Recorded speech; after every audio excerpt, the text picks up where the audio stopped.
Hello and welcome. I am Owen McGubbins here for Right Aligned, and today I am in conversation with Freddie Öst from Snask. Hi, Freddie. Hello, how are you doing? I'm very well. How are you? I'm perfect. It's sunny in Stockholm, not every day, so that's great. You are fortunate. Today is the first overcast day that we've had in about a week. All So right, it looks like I'm filming late in the evening, but actually it's early morning. nice. So could you just introduce yourself in your own words, let people know who you are, what you're about? Yeah, I'm Freddie and I'm the founder and brand director of Snask, and we're from Stockholm, Sweden. We're a branding, design, and film agency. Excellent. Very, very brief. Um, So I've known about you for a wee while. I was actually first introduced to you through another designer I know, and he was like, "You have to find out about these people." So you do lots of interesting work at Snask. You're working with a terrible amount of interesting clients. How do you guys get clients? Wow, that's a good question. Um, first of all, I think if we're just going to talk about sales for us or for I think all over the world is so much more than picking up the phone and cold calling someone because that doesn't work. Sales can also be, of course, emailing companies or marketing managers, etc., telling them that you should work together. Same thing, basically. You kind of get zero response on that one. But sales is also telling the story of your own brand. Sales is also networking. Sales is also like doing self-initiated projects. Sales is also doing talks. We do a lot of talks. I mean, we've done over 100 talks in the last 7 years or so. So in terms of how we get clients, it's through sales. But then what is sales? So I mean, one client we recently signed with, a dentist company, their CMO saw us doing a talk in Barcelona for like 2 years ago.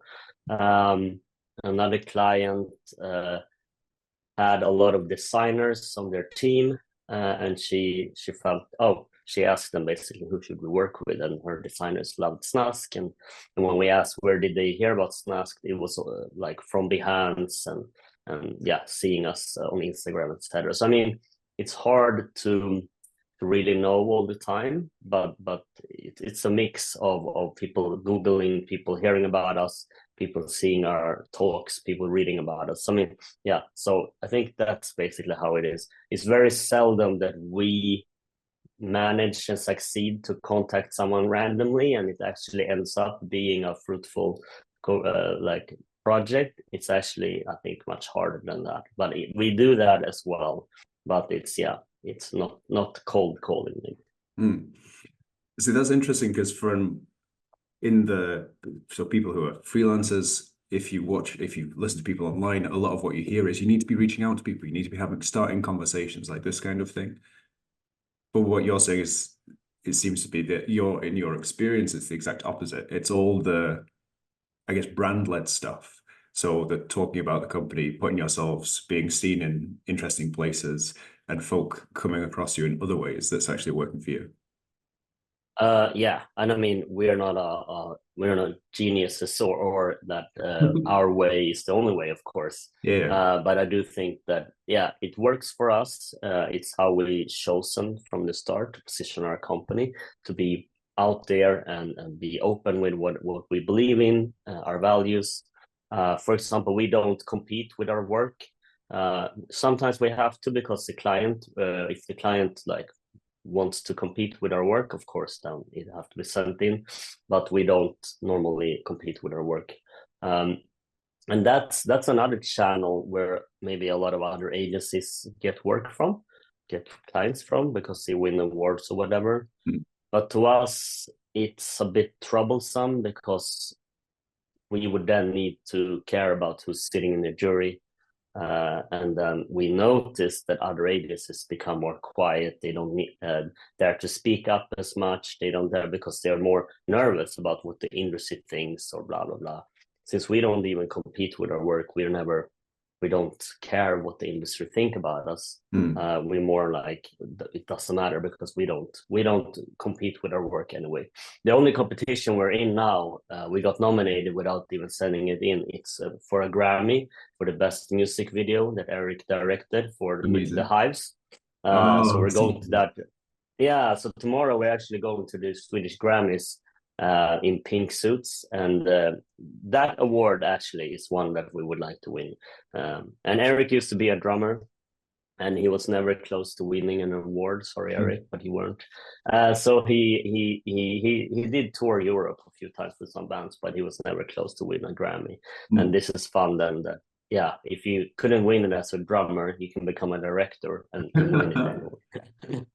Yeah, that's amazing. Especially with the Swedish Grammys, like all the high quality Swedish producers that you have there. To win one would be wild. Yeah, that would be amazing, actually. Yeah, that's super cool. I think what you said there about people become quiet when they get into the awards. Right Aligned has definitely found this, reaching out to certain people, asking them to take a stance or have an opinion on something, or even come on and just have these kinds of conversations to discuss it. There's lots of agencies that are just straight up like, no, that's not something that we're willing to talk about. And I guess this is how when you get into, I don't know, from my point of view, it seems to be when people they're more interested in the money and the success, and it's like we need to keep this going. That's when they stop having something to say. Yeah, I mean, first of all, I guess a lot of agencies are started to maximize profit. I mean, every company is started, of course, to make money. Yeah. That's basically a company. But if that's the sole purpose, I think it's very. I mean, there are a lot of great, like very, what do you say, professional and successful business owners in the agency world. Of course, won't take that away from them. But I do think if you start your company with the sole purpose of creating a successful business, making profit, and that's the big thing, I do think that, well, then you don't really care about making an interesting brand. If you don't see it as an investment, of course. Wireless, I think maybe Snask, much smaller, very small agency, started more from passion with zero know-how of how to actually make money or business. And we kind of like blind cat had to find our own way how to actually make money. But our passion lies in having fun and using our company as a vehicle to have fun. I think then for us, making a stance is our essence. It's like, because our company is us, and we build. I mean, we built Snask as a brand to stand out, to having a voice and an opinion, and make enemies but also gain fans. So I mean, for us, it's just very natural. Yeah. Have you ever found yourself in a situation where your ideals for the company have come up against something where it's like something has made you question whether this is the right thing, or whether you can just put your ideals to one side for a minute and just do this thing? I mean, of course, you can put your ideals aside when it comes to what companies you work with. It's not that easy. It's not black and white. When we were young, it was black and white, and we were like, we're not working with these kind of companies, these kind of industries, etc., etc. And then after a while, you started realizing that it's pretty troublesome when you look into every company. And actually, yeah, Nike might have a child laboring factory in India, but the smaller sneaker companies don't even know who's making their shoes. So it's even a bigger problem. So I mean, it's very hard once you start reading into the subject. Or let's say we turned down Philip Morris. They wanted us to make some tobacco ad, and we felt like, no, it's not right. But we can't really be proud because we do a lot of alcohol things like beer, or we would gladly design Absolute Vodka's new bottle. And then alcohol is much worse than nicotine. If you look at them as a drug destroying lives, families, whatever, domestic violence, I mean, cigarettes don't do that and alcohol does. So in that sense, why are we then proud doing alcohol and not tobacco? Or, I mean, we would never do a political party we don't agree with, of course. Yeah. So, but that's the easy one. Doing banks, doing sweatshops, I mean, it gets harder and harder, of course. So in that sense, I mean, it's kind of hard that way. Otherwise, I think, I mean, of course, taking a stance for Black Lives Matter is something we feel is not even political, it's human rights. Yep. But at the same time, of course, then when we ask ourselves, like, how much diversity do we have in our teams? How much do we do to, I mean, and then you start questioning, like, can we do more? We need to do more, and it's always like, that's always a hard thing. But it's also kind of, you put pressure on yourself when you take a stance. Because you don't want to be seen as greenwashing, pinkwashing, etc. You know, so Sure. in a way, you kind of put pressure on yourself. But I guess you also have to live up to your own standards, because the greenwashing thing, the pinkwashing, you can't, as you're saying, that you can never be perfect. And it's the judgment of greenwashing or whatever comes from somebody else. It's like, oh, you're not living up to this standard. So to a certain extent, you can't do everything. So surely you would have to just be happy with what you are doing and make sure you're doing it as best you can. Of course, yeah. No, I agree. I think that's very true. But I do think that in our industry, there are way too few people and agencies taking a stance for anything. I mean, I think, for example, Jessica and Walsh, she does it in a very good way. She's openly against Trump. I mean, it's a very refreshing thing. But then again, that's graphic design more. If you look into advertising, no one takes a stance. What I can see, it's very, very few agencies. I don't know. It's as if people believe that they're less professional if they take a stance for something, which is it's very interesting, because professional is that really, I mean, the most professional salesperson is someone who's very personal with their customers, who's very genuine, who can laugh with their customers, cry, even be their therapist sometimes. That's probably the best salesperson of every company. And if you then take that and compare it to the traditional view of a professional person, speaking grammatically correct, never doing any mistakes, walking around in a suit all the time, that's the opposite then of the best salesperson in the world. So I mean, I think that needs to be questioned as well, what is professional and what is not. Yeah, we seem to labor on a lot of old ideas of how the world should be. So that's those ideas that are made maybe in the 50s. And yeah, things have had to move on. I spoke to a recruiter just the other day about having a conversation like this, and we were talking about the kind of pressure atmosphere that comes in these big agencies. And we were saying, well, how could it be shifted? Because I was saying, from creative's point of view, it's like the recruiter's the gatekeeper. But from the recruiter's point of view, they're just trying to do a job to help their client. And the client is the agency, and they're just trying to help their client.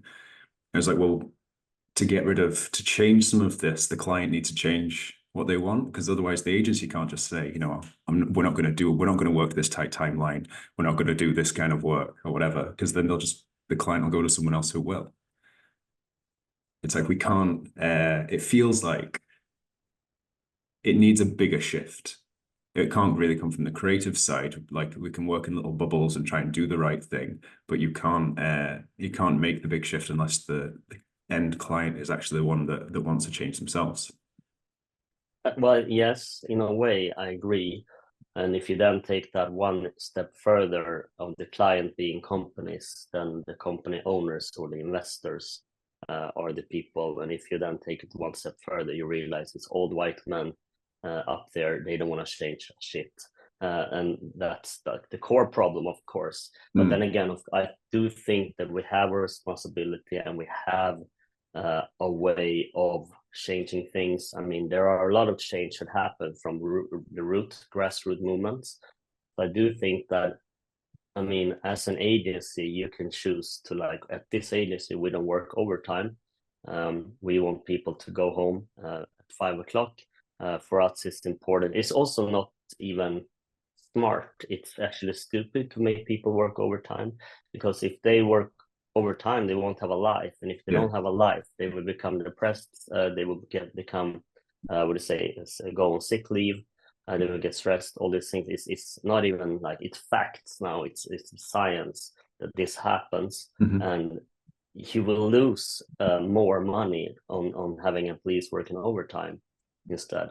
You will get a worse reputation as a company, etc., etc. So I do think that, first of all, having a toxic work environment or a very stressful one is very short-sighted, and financially, if you want to be financially sound, you should have a more less toxic, I mean, better work environment for your employees. But also, I do think that it needs to go away this view that some agencies think is cool to say, oh, at this agency we work weekends, or we're very ambitious and that's why we work overtime. And I do think that if you're actually a real expert, if you are really, really good at your work, you don't have to work overtime. And if you look at like McKinsey, even if you don't like it, but the most senior people at McKinsey, they don't walk around in the most expensive suits. It's the junior people who are stressed and wants to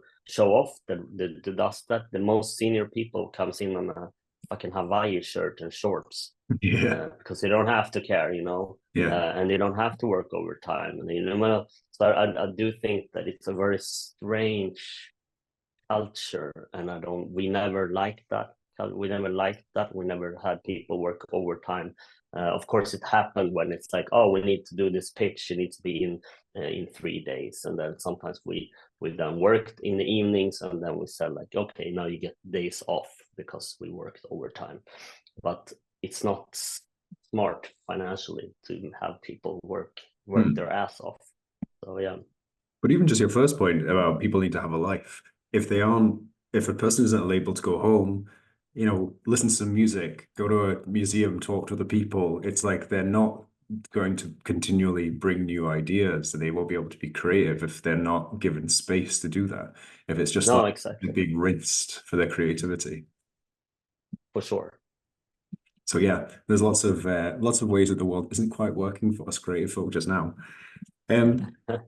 So how have you managed to keep that kind of, you know, keep doing things your own way within this big environment, which seems to be pushing agencies to be working longer hours, to be doing things that they don't want to do? I mean, we push back to clients when they try to push us. We push back, and if they come to us, we tell them, why did you come to us? Because you're very good at what you do. Yeah, so you like the high quality and the professionalism, etc. Yeah, we do that, blah blah blah. Well, then the time we can't work with this timeline, because you can't ask someone to produce an amazing car for you, but it has to be done in 3 weeks. You wouldn't trust that, and you don't want that car, because you want that car to be meticulously handcrafted and make really good, you know. Maybe a bad example, but I mean, no one wants that. No one wants okay, can you buy this football team and do a really fast quick tactics, and then we'll play the Premier League for in 3 weeks. It's a no. We no one wants that. You would like them to have at least a whole summer to work together, you know. It's like, and we tell the client, like, this is not how we achieve the best quality. And if there are fires we need to put out, yeah, we can do that on the side and we can help you with that, but let's not have that affect the timeline and the delivery. And also what this is, I mean, most of the times a stress timeline has nothing to do with the actual outcome. I mean, the delivery, I mean, oh, we need all the files this date. Okay, what is it that happens that date? Yeah. And then it's like often 1 out of 10 things. Okay, well, then let's focus on that one file, that one video, or that one design file for that thing.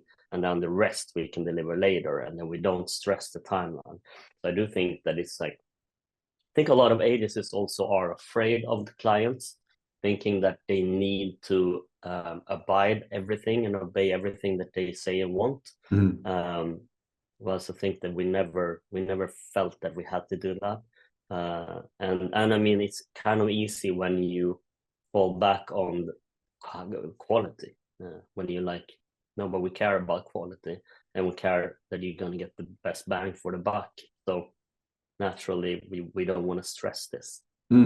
So what's quality in your mind? Because some people are going to be focused on like the financial outcome, others are just focused on making something beautiful. So what is quality, just ask? None of those two. I mean, just making something beautiful is not what we do. We want it to have some meaning behind it. And then, of course, if beautiful or bold or daring or something is could be one of the answers, of course. And then as for the financial aspect, that's not our work.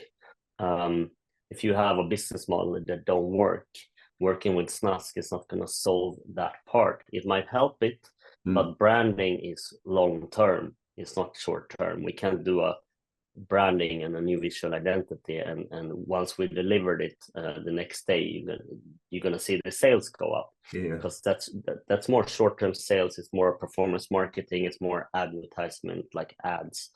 It's loads of other things. And business wise, there's something wrong with your business model if the branding is the answer to your problem. I think it's kind of risky, because it's probably not gonna, it's not only that is a problem. There's other things as well involved. But I mean, of course, we helped a UK shoe company. They had like 200 stores over the UK, and they had a problem. They weren't getting the coolest sneakers from Adidas and Nike anymore. And Adidas and Nike told them, like, we don't want to send you the coolest shoes because you will dilute our brands if we do that. And they had their own view of their own brand, like, oh, but aren't we a cool brand? And then, no, you are not. And then we came in and we made the board and the leadership understand that no, this is why you're not anymore. And no one cared about the brand for so many years. You only cared about profit. You started selling Crocs because you could make a profit. You started selling Skechers because you could make a profit. But all those decisions that made short-term gains has long-term diluted your brand. And now you are at the position where other brands don't want to send their coolest sneakers to you because of this. And that's like a business problem from the beginning. But then, of course, they also let the brand just go nowhere, with no direction. But at the same time, it also destroyed it by choosing to sell products that didn't go in line with a modern brand, etc. So I do think that the financial aspects, I mean, yeah, we can't promise that. That's the thing. Also, this is a long story, long answer now, but please stop me. But sometimes customers come and they actually do have a goal, or like, oh, we're gonna measure the success of this campaign or this work that you do, and then we just ask them, okay, how are you gonna measure that? Oh, we'll do a survey. We ask people. Oh, who are the people that do the answer surveys on a Tuesday afternoon for 2 hours for 50 quid? Well, it's not going to be your target group, most likely. It will be someone else. And secondly, we are raised in a society where we're supposed to raise our hand, not to say what we think, but when we have the correct answer. So the teacher will tell you, no, Freddie, don't raise your hand to say what you think. Only raise your hand if you will know the correct answer. So they see in surveys that people tend to answer what they think is the correct answer instead. So they don't answer what they think. They don't think what they feel, and most buying behavior is in the gut, is in the feelings. And secondly, it's not even the right target group answering these questions. But then we can get, oh yeah, but then we're gonna measure you on sales in January. Okay, but January is like suicide month. It's the worst sales month of the year. Why are you measuring us on here? Well, because we're launching in whatever December. Okay, but you're launching an Android flagship here. Every other Android flagships are released in April, let's say, Samsung's in whatever. So people are gonna wait for those until April. So if you're measuring the success of this campaign in January, I mean, we don't even have to do this because we know that it's going to be a very bad result. Yeah. So I mean, it's very easy to just question, because it's very hard to measure this short term. You can measure, of course, brand awareness and brand likeness and all those things over a longer period of time. But measuring our work short term, it's not even possible. But we also tell them, if you want to measure, if you want to do service, go ahead, do it. But we can also, when we work with media agencies who buy media for clients, they ask us, what report do you want? Because it's statistics, and statistics are lies, lies, and lies. So they can send us anything we want that is positive, and we send it to the client, and the client will be super happy. But we also know that it's not even correct. And the media agencies make money of giving good numbers back, because that's the whole return of investment for a client. So it's very, very, when you start digging and investigating it, measuring success in our industry is actually quite hard. But you can actually prove that it's not a cost but an investment to build your brand, to improve your design. Like the McKinsey design report is one of those. It is possible, but you just have to, long story short. I like that a lot. So it seems like you see it as part of your responsibility to educate the client in this kind of way. Yeah. To tell them that, no, that's not what branding is about. It's often a challenge when you're starting out, because as you say, there's so many clients, so many people, agencies or creatives who are like scared of telling the client actually the truth because you don't want to lose them. But I think that we win clients by telling them what we believe in. We almost do a lecture for our clients the first time we meet them, to show them how we think, our view on how branding works and design works, and for their brand, what we believe would be like the correct way to go. Not showing them anything we're working out, just like pointing at the direction. I think this is where you should go, blah blah blah. And I think that makes more sense for us than just doing something else. I like that. So how long do you keep them for? How long is this presentation? We want it to be a 1 hour meeting, because the presentation could take half an hour sometimes. And then we want to have time to discuss, of course. But we believe much more to align with the client on a view on what branding and design is, rather than showing this is our work for 30 minutes. But maybe their view on the branding is something else, Yeah, no, I love this, because it is really leaning into this, finding the right fit. Because if they're not on board with you after this, then it's like, well, there's no point going ahead, right? No, exactly. It's basically like, shouldn't do this, but I love to do this as sport referencing. But if you want your friend to start to like, for example, Liverpool Football Club, just showing them a lot of clips from games. That could be fun, but to that person, it might be the same with any other team. Yeah. But if you instead spend moments of telling the story of the club, telling the story of how the manager wants to play and why he or she wants to play that way, and all these things about it before, it becomes much more interesting than for the person, instead of just watching clips. And it feels like a lot of agencies just shows clips. Hey, this is what we did. You should like this. But instead telling, so they have the same view on it, and then it becomes much more interesting. Yeah, for sure. And have you tried to convince people to be into Liverpool Football Club? I've never succeeded so far, because I have stubborn friends, I guess. But it will be much harder now when Klopp is leaving. But that's another question. No, I've definitely tried this. My team's called Partick Thistle. We play in Glasgow. Are actually playing in the playoffs tonight. Last year, I got all my friends. Oh, nice. All my friends together to watch the playoffs. They just spent the whole time chatting. They just didn't care at all. They're all into football, but no matter what I tell, not the story I tell them, they just weren't that bothered. No, I know. But yeah, lower league Scottish football is a different animal to Champions League winners. Yeah.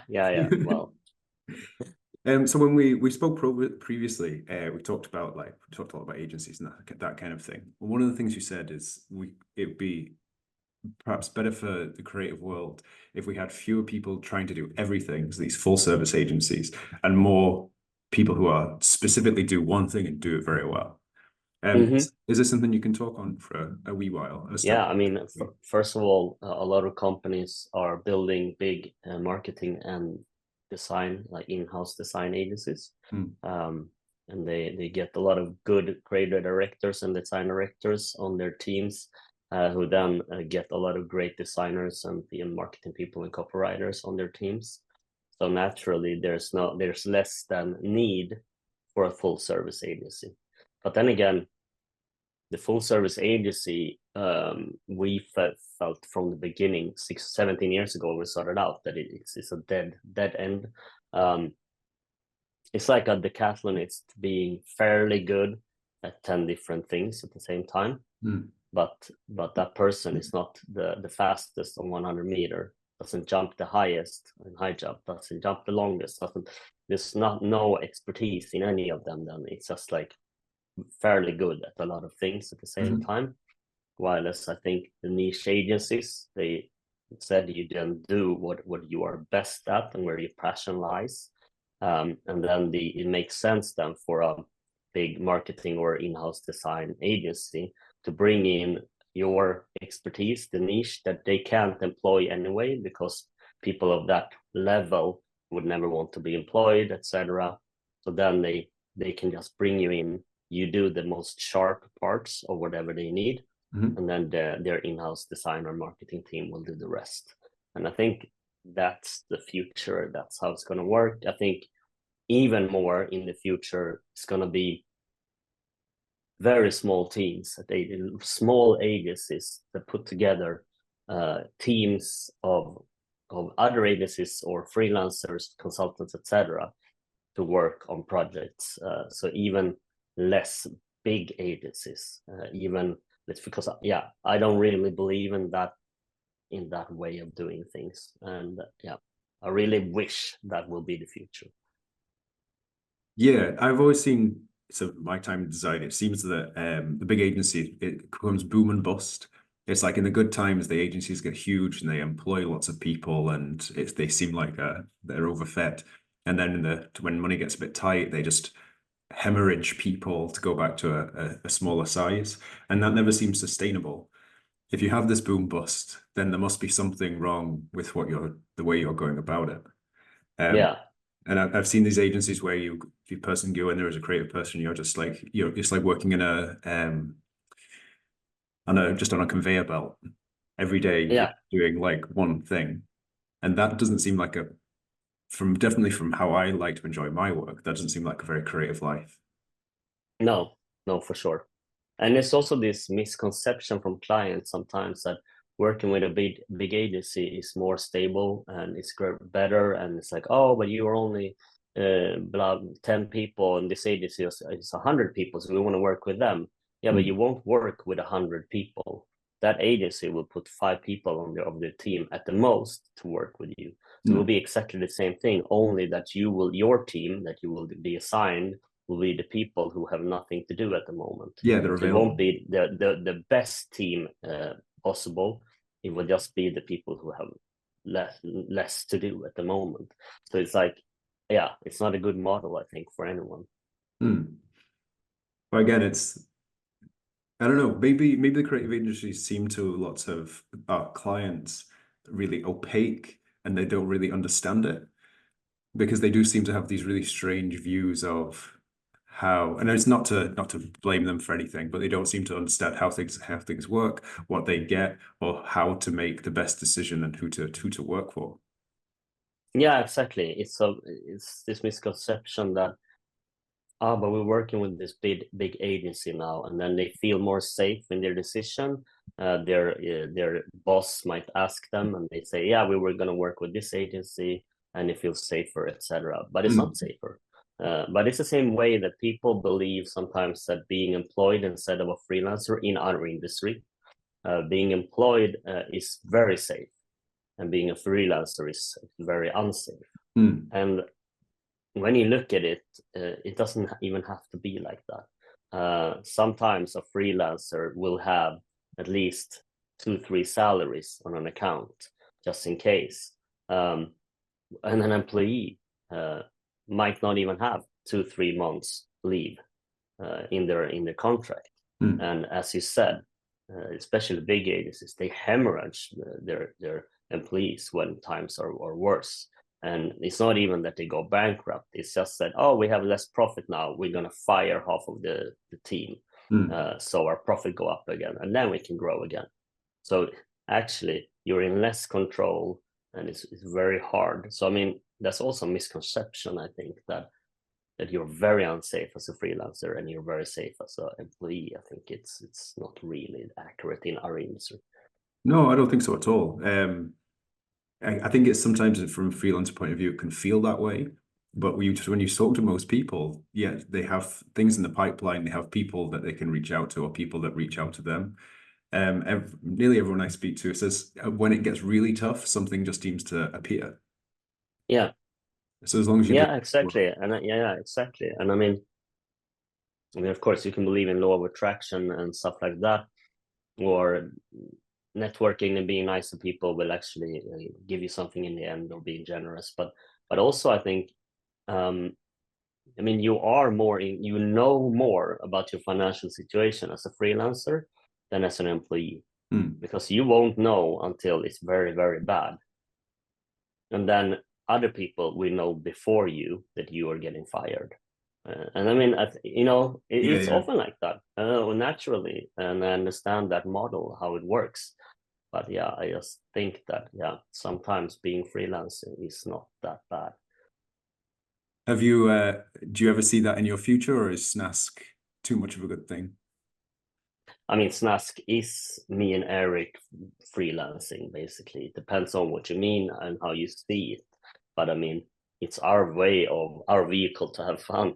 And there's no difference in us to the people we work with, how we see the future all the time. I mean, we maybe bring in more clients than our consultants do naturally, that we bring in on the works, but we have, like, yeah, we don't know what's going to happen in fall 2024, and they don't know either. So I mean, it's very similar. And 17 years down the line, do I still get diarrhea sometimes? Yeah, it happens when I look at the forecast or whatever, like, oh shit, what's going to happen? But you learn to live with it.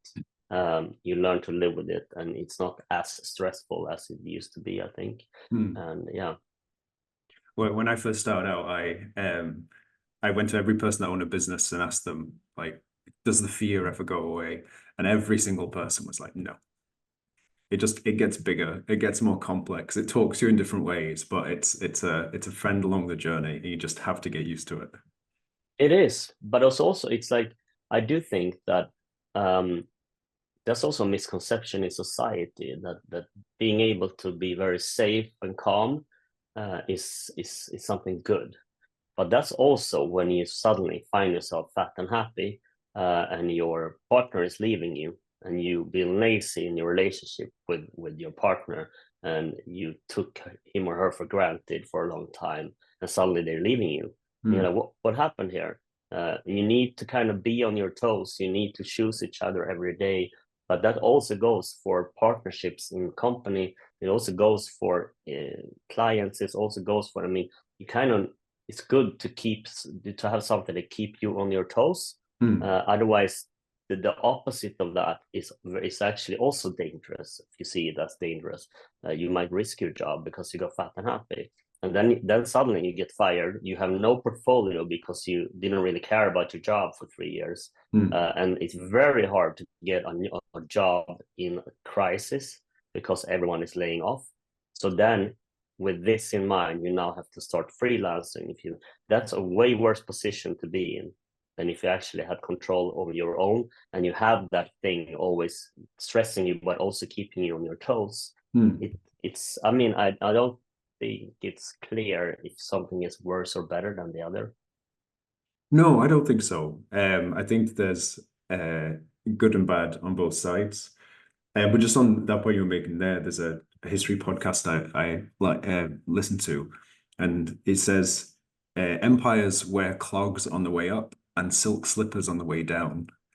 And Yeah, that's what you're saying there. It's like, yeah, if you're constantly having to work and constantly having to think and constantly having to not necessarily fight, but yeah, you make sure you're always in the game, you're always on that way up. But as soon as you get fat and happy, things become a challenge. yeah. Um, so one of the things I love about what you guys do is your merch. How do you just to have a hard change of direction? Um, Hmm. yeah, how do you make time for this? It seems to be like as you put as much effort and love into this as you do your client work. I mean, this goes into Snask being a vehicle to have fun for me and Eric. But I mean, we felt like, hey, we should do some clothes, and yeah, and no one is stopping us. It's like that first week when you move away from home and you can have as much marmalade on your sandwich as you want. No one's going to stop you. It's the Hmm. same here. Me and Eric, no one is stopping us, and we can add to the budget. And should we add more to this budget? Yeah, sure. I mean, no one is stopping us, and it's kind of fun, and it's a creative outlet. Um, but it's so we don't do it ever for sales. We actually go minus on our merch. Everything that we sell in our shops, we go minus on in the end. Hmm. But it's for fun, and I mean, we think it's fun to have it. Right now, we made a Jesus statue that is pink, Yeah. made handmade, and it has he wears Crocs. There's a feminist symbol on an altar. So it's of course making the right kind of people pissed off. Mhm. And then you can press the Holy Grail that is in front of him. And if you press it, it connects to a digital button that you can program to anything you want. So you can actually program it to order you pizza from Domino's if you want, for example. So basically, Jesus will perform the tasks for you. You just press it, and it Amazing. comes a sound, and yeah, it can do.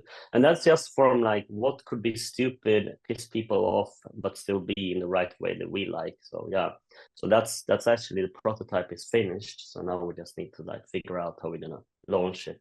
Mm. But yeah, for us, it's about passion and thinking that something is fun, and yeah. It sounds like Snask are very punk. You just do it yourself, you do it in your own way. It's irreverent and it's good fun. Yeah, I mean, I think we've always been punk. I think that's yeah at the core of our heart. Which is amazing to see when punk gets this big.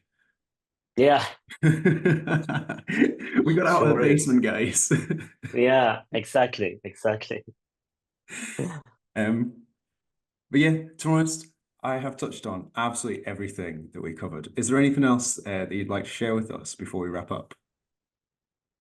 Mm, I have a story about Glasgow and Edinburgh because I used to live on the border to Scotland, Wonderful. and he told us Edinburgh people would tell us the most beautiful thing in Glasgow is the train to Edinburgh.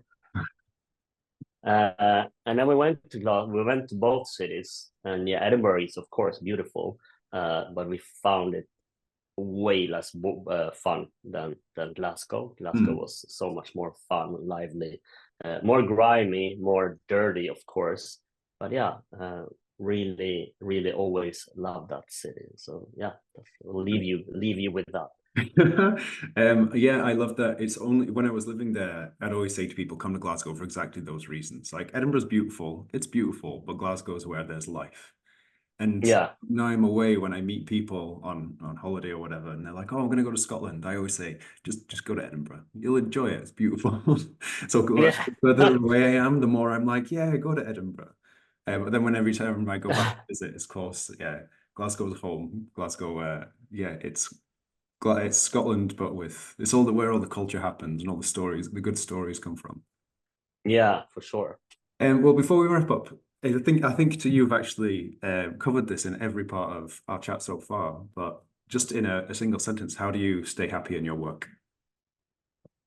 I think pushing ourselves from a passion point of view, that we try to push our work to become fun and interesting and bold and it comes from a passion, not from like profit or something else. It's like we have a passion to push ourselves with our work, and I think that's where yeah, that's something that we like and love. Amazing. And where can people find out more about you, more about Snask? Snask.com and our Instagram. So just search on Snask and you should find us. Freddie, this has been absolutely fantastic. Thank you so much for joining us today. And Likewise. to everybody who has watched, thank you for watching, and see you on the next one. Thank you.